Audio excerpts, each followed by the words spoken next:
Esta predicación ha sido grabada en la Congregación de la Comunión Internacional de la Gracia en Madrid y la ponemos al acceso del público como un servicio en el amor de Dios para aquellas personas que deseen escucharla. Pedimos que la palabra de Dios tome vida en tu corazón mientras escuches. Muy buenas tardes, boa tarde. Bienvenidos, bienvenidas. Estamos aquí en la presencia del Señor llenos de alegría porque tenemos también a algunas hermanas que hace tiempo que no hemos visto, como Isabel Medina, que nos viene a visitar desde lejos. Ella viene desde Tenerife, en las Islas Canarias. Y también tenemos a Noemí y a su hija y a David, su nieto, con nosotros. Y él ya habla español muy bien. Y tú también hablas ya bien. Vamos a dar gracias a Dios. Amoroso Padre y Señor, venimos delante de ti en esta tarde a darte muchas gracias como congregación por tu amor y bondad, por tu misericordia, Señor, que tan ricamente, Señor, tú nos has demostrado a través de tu Hijo Jesucristo, cuando el Hijo tomó carne y vino a esta tierra y vivió una vida para glorificarte, Señor, que es el objetivo que tú tienes para cada uno de nosotros, y para morir y resucitar y darnos una nueva vida, Señor. Te damos las gracias por ello, te pedimos que cada día nos ayude a apreciar el amor inconmensurable, incondicional que tú nos tienes, no solo a nosotros, sino a todos los seres humanos en esta tierra, y que nos ayudes, Padre, también a transmitir ese amor a los demás, a los que tenemos a nuestro alrededor, que por medio de tu Espíritu en nosotros, Señor, podamos ser comunicadores de ese amor y compartirlo con los demás. Te pedimos por todo tu pueblo alrededor del mundo, donde quiera que esté, Señor, que tú bendigas sus vidas y que ayude a cada uno de los tuyos a sentir tu presencia en ellos y a darte gloria y honra y a vivir conforme al llamado que tú nos has dado. Te pedimos que por medio de tu Espíritu estés con nosotros en esta tarde y que nos gocemos en compañía contigo. Que nos ayudes, Señor, a entender lo que tú tienes para nosotros a través de tu palabra, por medio de tu Espíritu, y que guíe a todos los tuyos alrededor del mundo. Dándote gracias, Padre, y reconociendo que tú eres el Dios que provee todo lo que necesitamos. En el nombre de tu Hijo Jesucristo. Amén. Vamos a leer en esta tarde como introducción a la alabanza en el Evangelio de Lucas 2, versículo 10 al 14, la anunciación del nacimiento de Jesucristo a los pastores. El ángel les dijo a los pastores: no temáis, pues os anuncio una gran alegría, que lo será para todo el pueblo. Os ha nacido hoy en la ciudad de David un Salvador, que es el Cristo, Señor. Y esto os servirá de señal: encontraréis a un niño envuelto en pañales y acostado en un pesebre. Y de pronto se juntó con el ángel una multitud de ejército celestial que alababa a Dios, diciendo: gloria a Dios en las alturas y en la tierra paz a los hombres, en quienes Él se complace. Aquello aconteció hace más de 2000 años, es una realidad para nosotros. ¿Cuánto más nosotros tenemos que adorar a Dios y alabarle, sabiendo que tenemos un Señor y Salvador? Señor y Salvador, que no solamente nos ha salvado a nosotros, ha salvado a todo el mundo. Lo que pasa es que el mundo no lo sabe, buena parte de él no lo sabe todavía, por eso vive en la forma que vive. Y Dios, con su amor en nuestros corazones, nos ha dicho y nos ha dado el mensaje de llevar y comunicarlo al resto del mundo, de que Él se ha reconciliado con cada uno de los seres humanos, y que Él desea que vuelvan a Él, y que estén en compañerismo con Él, y que tengan comunión con Él.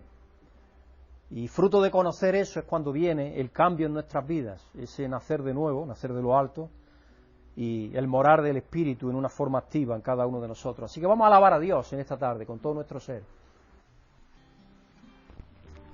Maravilloso que podamos alabar a Dios en paz y seguridad, como lo hacemos aquí en España, habiendo tantísimos lugares en la tierra donde los hermanos sufren persecución por adorar y alabar, y tienen que hacerlo de otra manera o de otras formas. Vamos a poner algunas necesidades en las manos de Dios. Vamos a orar y pedir por los desposeídos de la tierra, que Dios los guíe a saber que en Jesucristo les ha dado posesión, porque cada uno de los seres humanos tiene posesión en Él. Amoroso Dios y Padre, Señor, sabemos que hay tantísimos necesitados en este mundo, necesitados de saber quiénes son en tu Hijo Jesucristo, necesitados de tu amor y tu misericordia. Aunque tú lo amas incondicionalmente, igual que a nosotros, ellos todavía no lo saben y no lo experimentan y no lo disfrutan. Así que te queremos pedir por cada uno de ellos, también por aquellos que están en zonas de conflicto, de guerra, en zonas donde no se produce ni siquiera para subsistir, Señor, y necesitan de la ayuda de las organizaciones no gubernamentales y de aquellos que podemos ayudar, Señor. Así que te pedimos por cada uno de ellos, por los que no tienen posesión en esta tierra. Tú dices, Señor, que ellos han encontrado posesión también, y sabemos que en tu Hijo Jesucristo así la tienen. Así que te pedimos, Padre, que tú intervengas en sus vidas y corazones y que encuentren el aliento y el consuelo y la fortaleza y el vigor con saber que tu Hijo Jesucristo sí les ama y que en Él tienen posesión, igual que todos los que has creado. Te damos las gracias, Padre, y te pedimos esto en el nombre de tu Hijo Jesucristo, nuestro Señor y Salvador. Amén. Vamos a pedir por cada uno de los hermanos de la Comunión Internacional de la Gracia, por cada uno de nosotros en España, que Dios nos motive a ser fieles a su Hijo Jesucristo, por cada uno de los cristianos alrededor del mundo, porque es importante que cada día en este mundo más en tinieblas demos muestras del amor de Dios en nosotros, que la luz de Cristo brille en nosotros y que la sal de la tierra llene de sabor este mundo que cada día tiene menos sabor. Amoroso Dios y Padre, Señor, te queremos pedir por cada uno de los tuyos, por tu pueblo alrededor del mundo, Señor, que tú nos llenes de capacidad de serte fieles, de honrarte y alabarte y dejar que tú seas el primero en nuestra vida, Señor, y que podamos glorificarte y honrarte a través de los pensamientos y las acciones que tu Espíritu nos motiva a realizar, Señor. Sabemos que este mundo necesita cada día más de la luz de tu amor y de la sal de tu aliento, Señor. Por medio de tu Espíritu viviendo nosotros te pedimos que nos ayude a ser los catalizadores de este mundo, a anunciar las buenas nuevas de que nuestro Padre se ha reconciliado con cada uno de los que has creado. Así que te damos las gracias, Padre, y te lo pedimos en el nombre santo y bendito de tu Hijo Jesucristo, nuestro Señor y Salvador. Amén. Tengo alguna historia de humor para vosotros. Ana, ¿cuántos años tienes? 38, no es esta Ana. Pero si llevas 38 años desde que te conozco, Pepe, ya me conoces. No soy de esas mujeres que hoy dicen una cosa y mañana otra. El vecino que todos los días de camino al trabajo pasa por delante de una peluquería y en la puerta el peluquero pone un loro. Todos los días el loro lo saluda diciendo, buenos días, feo. Posiblemente es que el hombre no se pelaba mucho en esa peluquería o lo que sea, y era la forma en la que el loro tenía de atraer clientes. De regreso a casa, el loro que vuelve a lo mismo saludo. Adiós, feo. Y así un día y otro y otro. Hola, feo. Adiós, feo. De regreso a casa, ya cansado, el vecino entra en la peluquería y le dice al dueño, mira, no seré yo quien te diga que tienes que educar a este loro impertinente, pero a lo mejor un escarmiento no le vendría nada mal. Píntalo de negro y ya verás como este presumido de colores se le bajan los humos. Al día siguiente, cuando pasa el vecino, se da cuenta de que el loro está efectivamente pintado de negro.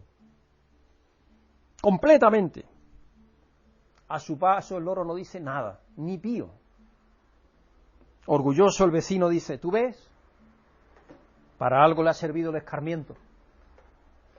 A lo que el loro le contesta, ¿qué escarmiento ni qué escarmiento? Lo que pasa es que cuando voy de smoking no hablo con feos.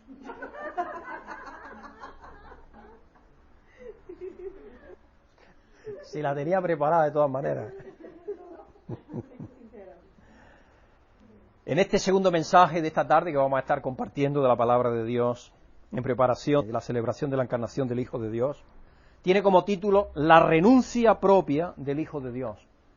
Isabel Medina nos va a leer la escritura del mismo que he elegido, que se encuentra en Filipenses 2, versículos 5 al 8. Buenas tardes, hermanos y hermanas. Dios os bendiga a los que estáis aquí y a todos los que escuchéis esta grabación. La escritura central del mensaje de hoy se encuentra en la epístola de Pablo a los Filipenses, capítulo 2 y versículos 5 al 8, y dice lo siguiente: la actitud de vosotros debe ser como la de Cristo Jesús, quien siendo por naturaleza Dios, no consideró el ser igual a Dios como algo a que aferrarse.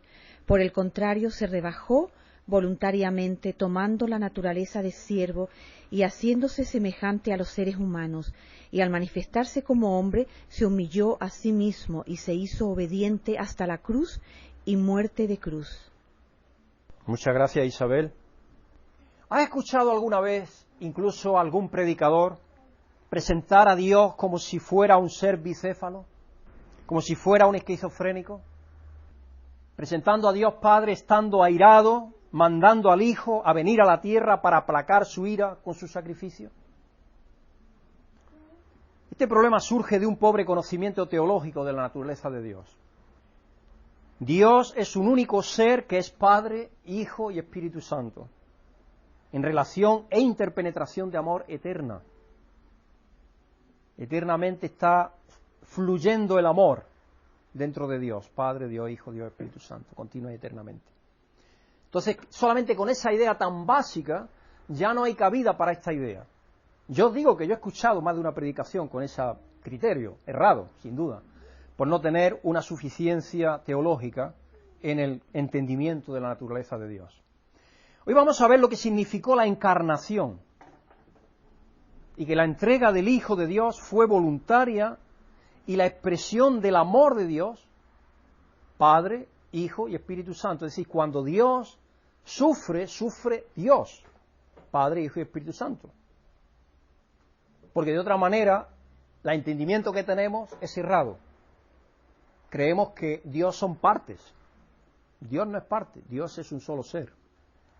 Siendo uno en mente con Dios el Padre, el Hijo no fue un partícipe en duda o reticente en el propósito decisivo de actuar en beneficio, en favor de la creación. Y como representante del ser humano, porque eso es lo que significa también vicario. Cristo es vicario de la humanidad, porque actúa en representación de toda la humanidad. Así que el Hijo no fue forzado a asumir el papel y la personificación del Mesías, de ninguna de las maneras. Al contrario, libre y voluntariamente, condescendió a dejar a un lado los privilegios de su función divina y se subordinó a Dios el Padre. Como se nos ha leído, Pablo explica que en una actitud de humildad Jesús se rebajó voluntariamente. No dice que fue obligado, ni siquiera motivado. Voluntariamente lo hizo, tomando la naturaleza de siervo y haciéndose semejante a los seres humanos. La palabra que Pablo usa para rebajarse voluntariamente es kenosis, que significa dejar al margen la función de Cristo, el Verbo hecho carne, lo que hace es dejar las prerrogativas de Dios a un lado, no usarlas. Eso es lo que hace, no usarlas, renunciar a usarlas. Porque de otra manera no podríamos entender ni creer que el Hijo de Dios, cuando estuvo aquí en la carne, era Dios al mismo tiempo. Pero era Dios y era hombre, 100%. También significa la palabra kenosis o dejar a un lado el uso de algo. La pregunta que debemos de hacernos es, ¿de qué se desvistió a sí mismo Jesús? ¿Se desvistió Jesús acaso de su deidad para convertirse en un hombre? No. Porque estando en la carne, él podía decir, el Padre y yo somos uno. Juan 10:3. ¿Dejó Jesús al margen su gloria divina? No. La gloria de Dios está en la expresión de su carácter. Y cuando el Verbo se convirtió en carne, Juan dice al principio del Evangelio, en Juan 1:14, y hemos contemplado su gloria. Hemos contemplado su gloria. La gloria que corresponde al Hijo unigénito del Padre, lleno de gracia y de verdad. Cristo es plenamente Dios y plenamente hombre. Por lo tanto, ninguno de sus atributos podemos decir que los dejó atrás, sino que Él renunció a usarlos. Sometió a la naturaleza humana del hombre todo, siendo Dios al mismo tiempo. Siendo Dios al mismo tiempo. Jesús no era el Hijo de Dios desvestido de su ser completo y esencial, como Dios. Su acto de dejar a un lado, y esa es la palabra en griego que utiliza Pablo, kenosis, fue al mismo tiempo una expresión de su plerosis, que significa de su plenitud. Eso lo podía hacer porque era Dios. Nosotros precisamente muchísimas veces nos encontramos que no queremos hacer aquello que hacemos. Aquello que hacemos no es lo que queremos hacer. ¿Por qué? Porque no tenemos esa capacidad de control de nosotros mismos. Pero él, siendo Dios y hombre al mismo tiempo, sí que lo tenía. El apóstol Pablo, de nuevo, en Colosenses 1:19, y esta es una de las escrituras que yo utilizo a veces para cuando vienen los testigos de Jehová a hablar conmigo, en Colosenses 1:19, dice, porque a Dios le agradó habitar en él con toda su plenitud, no parte, en el Verbo encarnado, en Jesucristo, estaba habitando la plenitud de Dios. Era Dios plenamente. ¿Por qué? Porque Dios no es dividido. Dios no es diferentes compartimentos, Dios es un solo ser.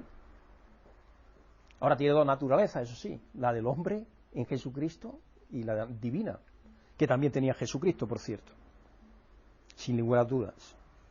En Colosenses 2:9, toda la plenitud de la divinidad habita en forma corporal en Cristo, por si teníais dudas, o si tenemos dudas. Cristo es plenamente, corporalmente, Dios. Toda la plenitud de la divinidad habita en forma corporal en Cristo. Jesús era Dios y hombre al mismo tiempo. Pero no era posible para Jesús funcionar como Dios y hombre al mismo tiempo. Y eso es lo que él renunció. Él renunció a funcionar con ambas características al mismo tiempo. De eso es lo que él renunció, él lo dejó eso a un lado. ¿Para qué? Para hacerse siervo, siervo de su creación, siervo de todos nosotros. Él renunció voluntariamente, por un tiempo, a no usar esas prerrogativas. O por lo menos la mayoría de ellas, porque aparentemente hay algunas que en la Escritura sí podemos decir. Por ejemplo, yo recuerdo ahora de Natanael, cuando dice que lo vio debajo de la higuera. Y dice, yo te vi cuando estabas debajo de la higuera. Y aparentemente parece que no lo vio, sino que lo vio con la omnisciencia de Dios, que lo sabe todo. Y él se sorprendió de que le dijera eso, cuando estaba eligiendo a los discípulos. Dios es autónomo, independiente y autogenerador de su acción, mientras que el ser humano es dependiente, derivado de la acción de otros. Si nosotros lo que somos se lo debemos a nuestros padres, a la genética. Dios ha sido siempre. Padre, Hijo y Espíritu Santo, siempre han sido. Ahora, si entramos un poco a discutir en cuanto a la generación, a Dios Padre se le llama Dios Padre, es Padre porque el Hijo y el Espíritu proceden continua y eternamente de Él. Por eso se le llama Padre.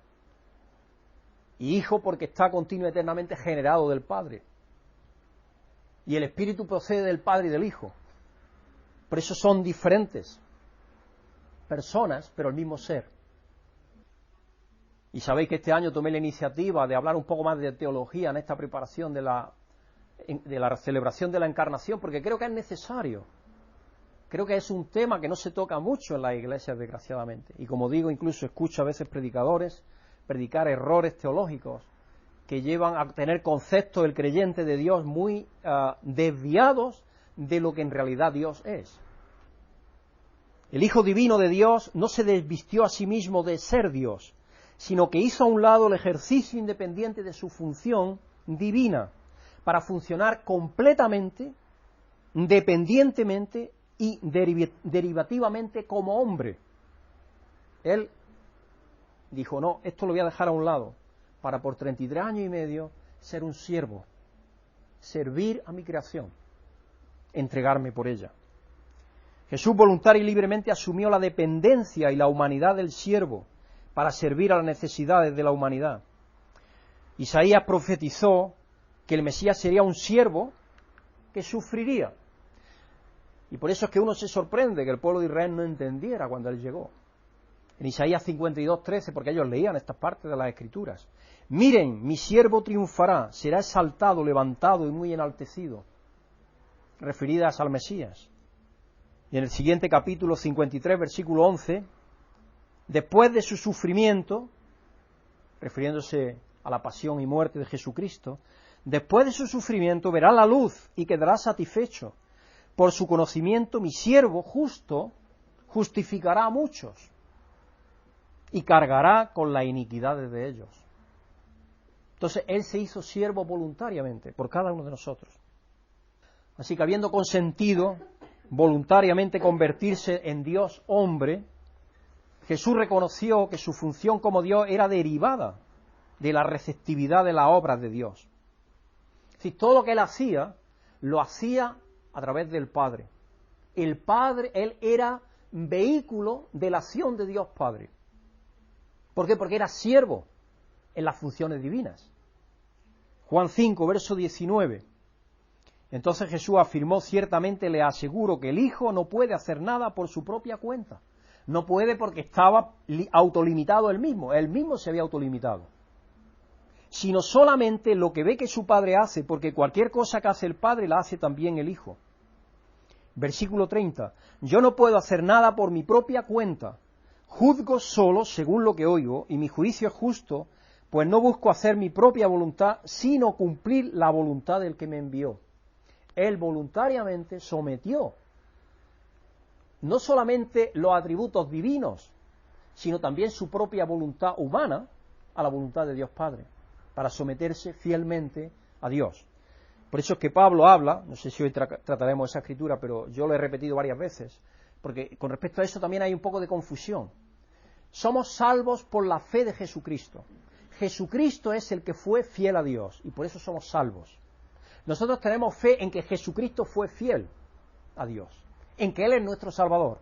Pero la fe que nos salva es la de Jesucristo, porque Él cumplió fielmente para hacer retribución y pago de la justicia, para que la justicia fuera satisfecha. De otra manera no hubiese sido satisfecha, porque ningún ser humano puede satisfacer la justicia de Dios.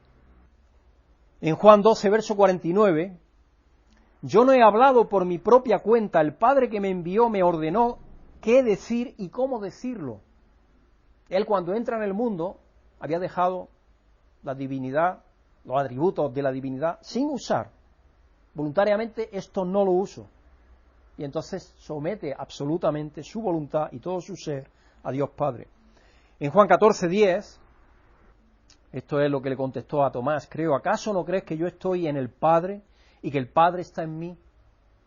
Las palabras que yo les comunico no las hablo como cosa mía, sino que es el Padre que está en mí el que realiza sus obras. Por eso vemos a Jesucristo pidiendo, por ejemplo, que resucitara a Dios a Lázaro. Y esa es una parte de la Escritura que a veces algunas mentes que quieren torcer las enseñanzas bíblicas encuentran fácil de torcer, porque dicen: mira, ¿cómo va a ser Jesucristo Dios? Está pidiendo que sea el Padre el que lo haga. Y están engañándose a sí mismos, porque no ven que el que está pidiendo eso es Jesucristo hombre. Olvidan de que Jesucristo tiene las dos naturalezas, la humana y la divina, y ha sometido la divina a la de Dios Padre, y la humana también. Pero la divina, Él ha dicho de su propia libertad: no uso estos atributos, no uso estas cualidades. Incluso las manifestaciones sobrenaturales y milagrosas durante el ministerio de Jesús en la tierra fueron hechas por la receptividad funcional indirecta de la acción de Dios en Él. Es decir, es Dios el Padre en Él el que hace la obra. El apóstol Pedro lo declaró en su primer sermón en Pentecostés. Hechos 2:22. Hechos 2:22. Pueblo de Israel, está Pedro hablando, escuchad esto: Jesús de Nazaret fue un hombre acreditado por Dios ante vosotros con milagros, señales y prodigios, los cuales realizó Dios entre vosotros por medio de él. ¿Quién realizaba las obras? Dios Padre, como bien lo sabéis, porque Él decidió libre y voluntariamente someterse como siervo, tanto en sus atributos divinos como en sus atributos humanos. Así que ese desvestirse del Hijo debe de entenderse como la suspensión de su función divina directa para permitir la función divina indirecta en el hombre, Jesucristo. que él fue fielmente receptivo al Padre, a la acción del Padre en él, en su conducta durante cada momento de sus 33 años y medio de vida en esta tierra.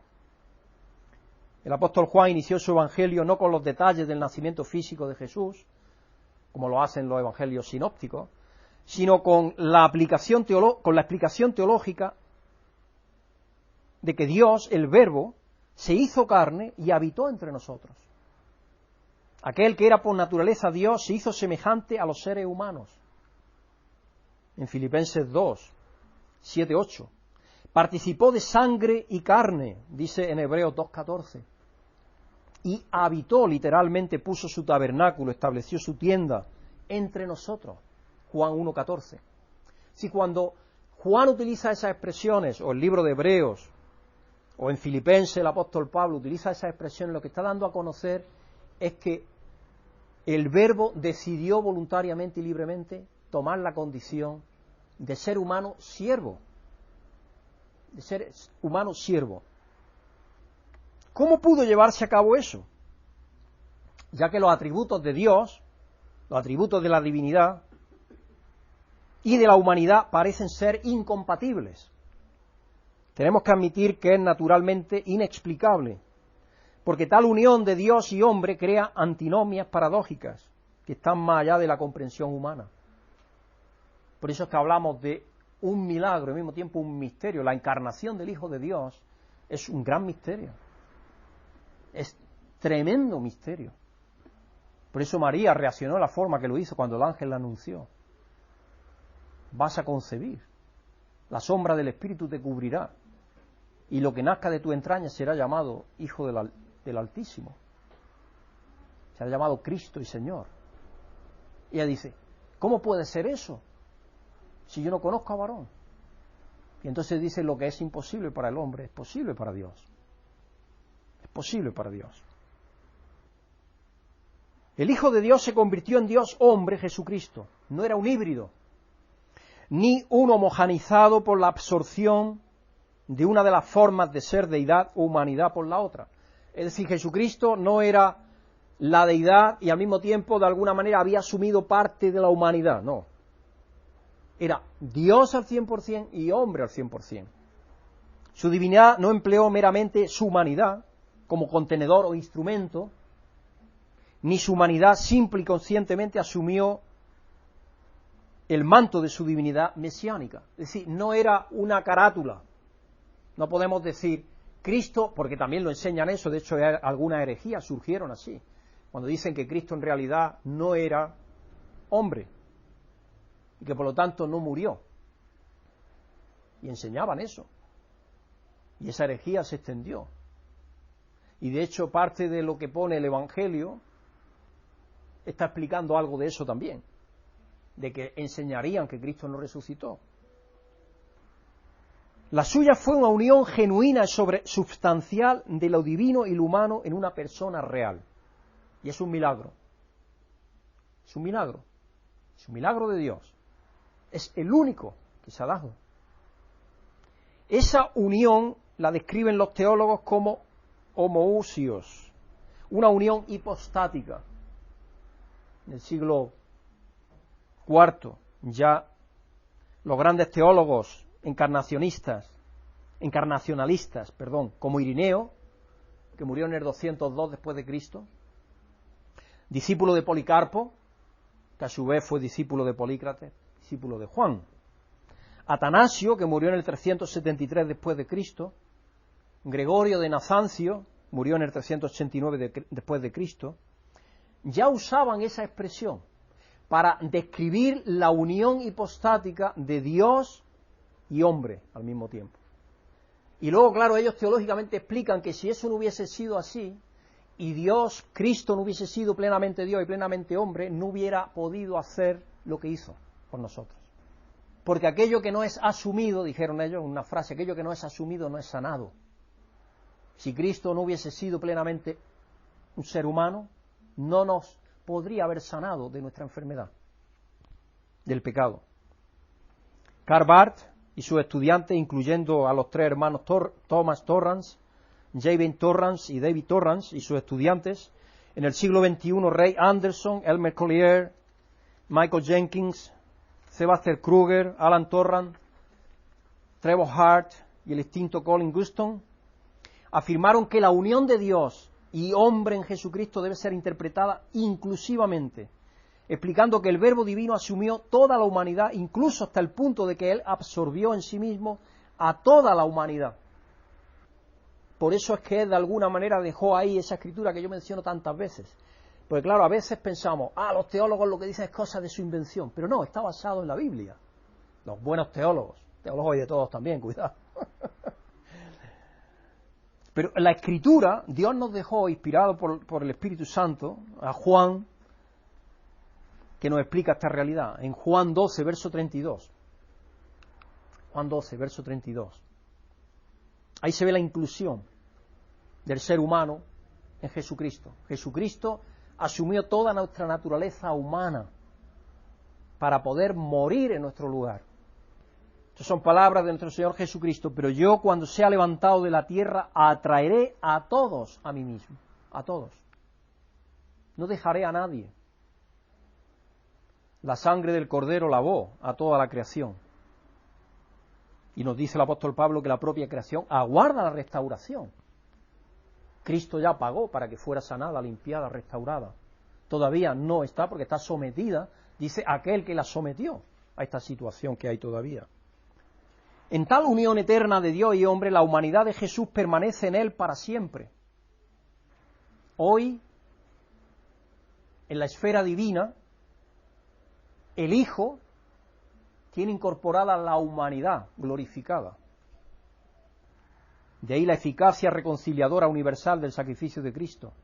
Aunque cada persona tiene que aceptar y recibir lo que Dios los ha hecho ser en Jesucristo, y a este como Señor y Salvador en sus vidas. Pero Dios ya pagó por ellos. Lo que tiene es que reconocer lo que Dios les ha dado. El regalo ya está. El regalo ya está. Tienen que ir a recibirlo. A todos les ha tocado la lotería, el gordo, a todos los seres humanos, sin distinción. Lo único que tienen que ir es y decir, Señor, quiero aceptar el regalo de la vida. Es lo único. Y cuando uno acepta ese regalo, indiscutiblemente, como ya expliqué, cuesta aceptarlo. Y lo que cuesta es ser vestido de la vida nueva. Porque si no, no puedes. Es decir, Dios no quiere el vestido viejo, quiere el vestido nuevo. Entonces hay que quitarse el vestido viejo. Y ese es un proceso que dura toda nuestra vida. Proceso de conversión, que es un proceso que dura toda la vida. El propósito de Dios con la unión de su Hijo con el ser humano en la persona encarnada de Jesucristo era de darse a conocer a sí mismo a la humanidad, para redimir y restaurar a los seres humanos a la condición para los que Él los creó. Por eso es que Jesús reveló a Dios, en Mateo 11:27, nadie conoce al Hijo sino el Padre, y nadie conoce al Padre sino el Hijo y aquel a quien Él lo quiera revelar. Es decir, la primera misión que Dios tenía era dar a conocer al Padre, darnos a conocer al Padre. Si no toma el Hijo carne para hacerlo, no conoceríamos a Dios Padre. En Juan 1:18, a Dios nadie lo ha visto nunca, porque Dios es Espíritu. El Hijo unigénito, que es Dios, y que vive en unión íntima con el Padre, nos lo ha dado a conocer. Eso es en Juan 1:18. A Dios nadie lo ha visto nunca. El Hijo unigénito, que es Dios, y que vive en unión íntima con el Padre, nos lo ha dado a conocer. Estoy leyendo de la Nueva Versión Internacional. Qué bueno que coge esa forma tan clara de explicarlo, porque así es, que es Dios. Y lo explicó de una forma tan total y eficiente que Jesús puede decir en Juan 14:7, y se lo dijo a Tomás, si me conocieseis, también a mi Padre conoceríais. Desde ahora le conocéis y le habéis visto. Por lo que hemos leído. Pablo luego explicó que en él habita corporalmente la plenitud de Dios. No hay forma de decir cualquiera que conozca a Dios, a Jesucristo, conoce a Dios, le ha visto. Y nosotros le hemos conocido. No por nosotros, sino porque Él nos ha conocido primero. Él ha venido a visitarnos. La revelación de Dios en la encarnación del Hijo reveló que Dios no había abandonado al ser humano. En la acción de su gracia, Dios nos da a conocer su amor en su voluntad de dar a su Hijo unigénito, para que se convierta en un hombre y muriera por los seres humanos, asumiendo de forma vicaria las consecuencias del pecado humano, y para que por medio de su carne uniera al ser humano con Dios. Cuando Él nos da el abrazo en la cruz, Él nos lleva a Dios. Él nos restaura y nos lleva a Dios. Eso es lo que dice Efesios. Pablo dice claramente que estamos sentados en los lugares celestiales, en Cristo. Es lo que dice la Escritura. No sabemos cómo, no sabemos en qué forma, pero es lo que nos dice, porque nos abrazó en Él. Y para Él, todos los seres humanos son limpios. Ahora, el que no quiera aceptarlo a la fuerza, Él no va a retener a nadie. A nadie. Pero Él ha hecho ya la obra que tenía que hacer. Así que la encarnación, el tomar humanidad de Dios y la expiación están inseparablemente unidas. Jesús vino para morir, como escribió el apóstol Pablo en 1 Timoteo 2, 5, 6. Incluso a María, cuando, creo que en el primer mensaje estuvimos viendo eso, o si no, en la revista, creo que en la próxima revista, yo escribo un artículo acerca de Simeón. Y Simeón, algo que le dijo a María, cuando llevaron a los 40 días a presentar al niño y hacer los ritos de la purificación de María, porque eso es cuando se cumplía, porque 40 días estaba la mujer impura a consecuencia del nacimiento del hijo, eso es lo que había en el Antiguo Testamento, y a los 40 días se presentaba en el templo para dar una ofrenda y entonces era purificada, ese concepto de purificación que había en el Antiguo Testamento. Ya lo que le dice Simeón a María es, y una espada atravesará tu alma. Y lo que estaba hablándole era de lo que iba a sufrir a consecuencia de su hijo. Eso estaba hablando. Estaba hablando de los sufrimientos tan grandes que iba a padecer. Así que Cristo, la expiación y la encarnación están inseparablemente unidas. Cristo nació para morir. Estaba dentro del paquete. En 1 Timoteo 2, 5, 6. Porque hay un solo Dios y un solo mediador entre Dios y los hombres. Jesucristo, hombre. Ese es el mediador, no hay otro. Quien dio su vida como rescate por todos. Por todos. No se quedó ahí alguno al margen, no. No, este como es hindú, o sincretista, o hinduista, o no sé qué cosa, o ateo. No. Cristo murió por él también. O porque es Hitler. No, también murió Cristo por él. Por todos. Absolutamente por todos. Sin excepción. En Hebreos 2.14, Hebreos 2.14, por tanto, ya que ellos son de carne y hueso, somos nosotros, ellos somos nosotros, los seres humanos, Él también compartió esa naturaleza humana para anular mediante la muerte al que tiene el dominio de la muerte, es decir, al diablo. Él pagó con nosotros, Él pagó por nosotros. Yo siempre me imagino a Cristo, y escribí un artículo, creo, en el pasado acerca de eso, como si fuera un corredor que va a la meta y carga con todos los que están corriendo sobre su hombro, se lo echa encima y cruza la meta con ellos. Eso fue lo que Cristo hizo en su muerte. Él se cargó a todos nosotros sobre Él y nos hizo victoriosos en Cristo. A pesar de nuestro pecado, de nuestros problemas, de todo lo que queráis, Él nos hizo victoriosos a todos nosotros, sin excepción. Por eso tuvo que tomar carne para venir y darnos lo que nos dio. El propósito teológico de la encarnación, como recogió el apóstol Pablo en 2 Corintios 5, versos 17 a 19, fue que si alguno está en Cristo, es una nueva creación. Es una nueva creación. Lo viejo ha pasado, ha llegado ya lo nuevo. Todo esto proviene de Dios. No es algo de nosotros, es de Dios, quien por medio de Cristo nos reconcilió consigo mismo y nos dio el ministerio de reconciliación. Esto es, ¿cuál es el ministerio de reconciliación? Esto es, que en Cristo Dios estaba reconciliando al mundo consigo mismo. Estaba, en el pasado. Nosotros todavía no habíamos nacido. Pero Dios ya nos había reconciliado en Cristo. En Cristo estaba reconciliando al mundo consigo mismo, no tomándole en cuenta sus pecados y encargándonos a nosotros el mensaje de la reconciliación. Y ese mensaje es decirle a las personas que Dios se ha reconciliado con ellos. Y eso es lo que estamos haciendo, dando a conocer, a través de la página web de la revista, de el amor que nosotros expresamos a los demás. Todo eso es darle a conocer a los demás que Dios es amor y que Dios se ha reconciliado con ellos. Y entonces tenemos la oportunidad y el derecho de hablarles y de ganarnos la oportunidad de explicarle algo más. Y esto lo hacía como mediador, como Salvador y Señor.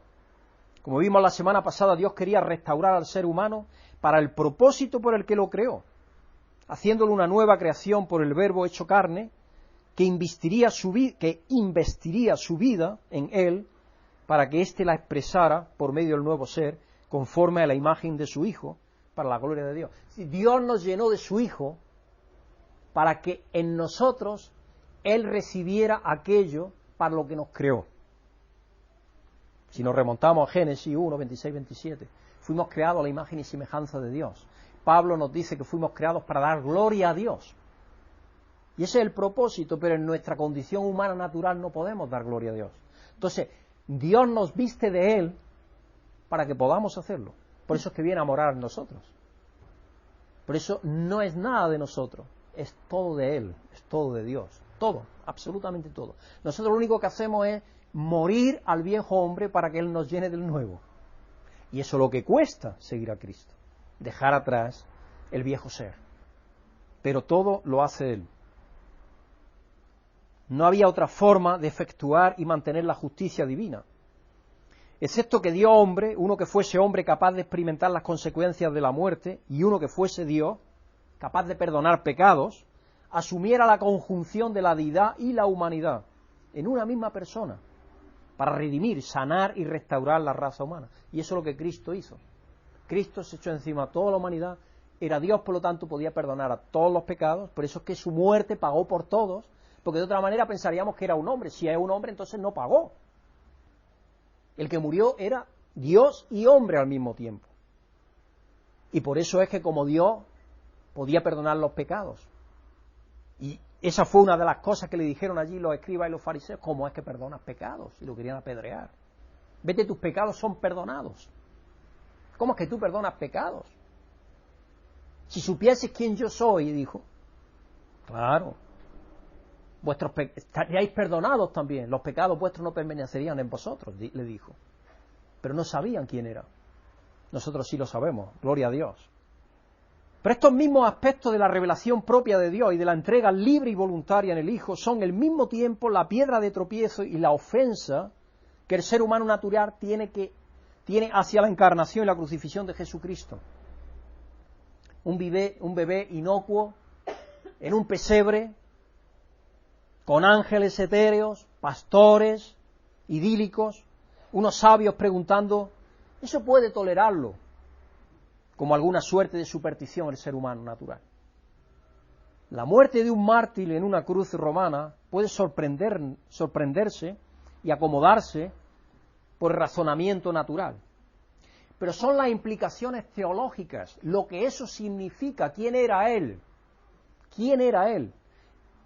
Las implicaciones teológicas de la encarnación que afirman que Dios actuó sobrenaturalmente, entrando en el contexto del espacio-tiempo, del mundo en la forma de un ser humano. A esas realidades son a las que objeta el ser humano natural. El ser humano natural no puede aceptar esa revelación hasta que Dios no le abre la mente para verlo. Las implicaciones teológicas. ¿Por qué? Porque implican algo trascendente, más allá de nuestra inteligencia, más allá de nuestra propia naturaleza, más allá de lo que nosotros podemos entender. Y es a eso a lo que se opone el ser humano natural. Porque el ser humano natural, el hombre moderno, cientifista, descarta la dimensión de lo sobrenatural y la acción divina milagrosa. La introducción de la vida divina en un ser humano por la encarnación del Hijo en Jesús, que debía de ser prototípica del revestimiento de la vida de Dios en todos los seres humanos, es lo que ofende al ser humano natural, que se considera a sí mismo adecuado y competente para la vida, en la filosofía del humanismo que ha dado la espalda a su creador. El ser humano se ha autoproclamado total, autosuficiente, capaz de hacer todo. De hecho, ya están hablando que podríamos llegar a vivir hasta 1000 años. Yo no sé en qué condiciones. Pero no lo creo, de ninguna de las maneras. ¿Encontrará el Hijo de Dios hecho carne lugar en nuestros corazones? Esa es la pregunta que tengo para terminar. ¿Encontrará el Hijo de Dios hecho carne, siendo Dios y hombre al mismo tiempo, lugar en nuestros corazones? Si es así, nuestra vida empezará paulatina y progresivamente a reflejar la suya. Y eso es lo que vimos la semana pasada. Si creemos eso, poco a poco, nuestra vida estará cambiando. Será más y más llena de la realidad para la cual Cristo vino a esta tierra. Porque Él vino para que cada uno de nosotros le demos gloria a Dios. Porque somos creados dependientes. A diferencia de Dios, nosotros somos seres dependientes de Él. Y dándole gloria es como encontramos la plenitud. El Hijo, cuando Él renunció de su divinidad en el sentido de los atributos de la humanidad, los dejó a un lado sin usarlos, Él encontró su plenitud en satisfacer a su Padre, como hombre. La satisfacción de Dios, la plenitud de el Hijo, la plenitud de Jesús, hombre, la encontró en darle gloria a Dios. Y nosotros exactamente igual. Por eso Él nos llena de Él a través de su Espíritu. Así que hermanos, que Dios os bendiga, que tengáis buena semana y nos ayude a renunciar a aquello de nosotros que tenemos que ir dejando atrás para que Él nos pueda ir llenando de su plenitud. Porque de su plenitud tomamos todos, como dijo allí el apóstol Juan, gloria sobre gloria. De su plenitud tomamos todos. Louvado seja, Senhor, por esta tarde, por el louvor, pela Tua palavra, pela Tua vida em nossas vidas, Senhor. Nos acompanha, Senhor, aos nossos lares, às nossas casas, Senhor, e que nos dê uma boa semana a cada um. Em nome de Jesus, amém. Si has sentido la bendición de Dios por medio de esta predicación, agradecemos tus oraciones y apoyo, para que este ministerio pueda seguir siendo usado por Dios para bendecir a otros. Pedimos que el amor y la paz de Dios, que sobrepasa todo conocimiento, llenen tu vida.